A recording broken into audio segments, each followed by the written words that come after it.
Kapulisan sa Cagayan de Oro City mas gipakusgan pa ang pagbantay sa mga terminal sa syudad.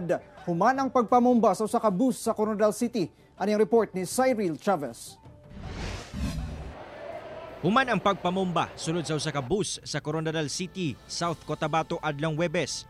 Gilayong gipahugtan sa mga personahe sa Cagayan de Oro City Police Office ang pagbantay sa mga terminal. Gilayong naglibot ang mga personahe sa City Mobile Force Company kung CMFC ilawom sa Kokpo sa Agora Bus Terminal sa syudad.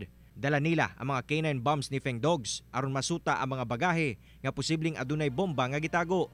Karong adlaw, gidungagan usab ang mga pulis nga nagbantay sulod og gawas sa terminal. Giedukar usab sa kapulisan ang mga personel sa terminal ug ang mga driver ug konduktor sa pagsiguro nga luwas ang ilang mga bus unit ingon man ang mga pasahero. Gi-remind na mo sila labi na kanang ga-pick up sa dalan. Ang among gikuan sila is dili gid nila magkumpiyansa. I-check nila labi na katong gadalagbag pagsulod. Tapos pagbaba ibilin kana gid ang pinaka number 1 na magikuan sila nga dapat magbinantayon.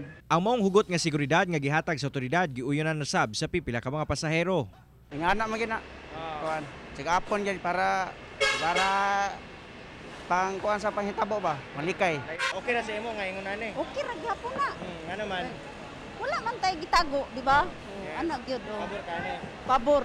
Grabe ka cooperative sila sir no. Wala akong pinagbagot-bot kay the way mo gud mi mag-disseminate, inform na mo sila unsay purpose.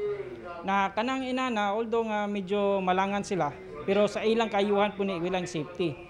Hugot sab ang seguridad nga ginapatuman sa westbound bus terminal sa Barangay Bulwa, labi pa nga ubay-ubay sab ang mga biyahedor sa maong terminal. Kauban si Jaybert Pairat sa kamera. Ako si Cyril Chavez para sa One Mindanao.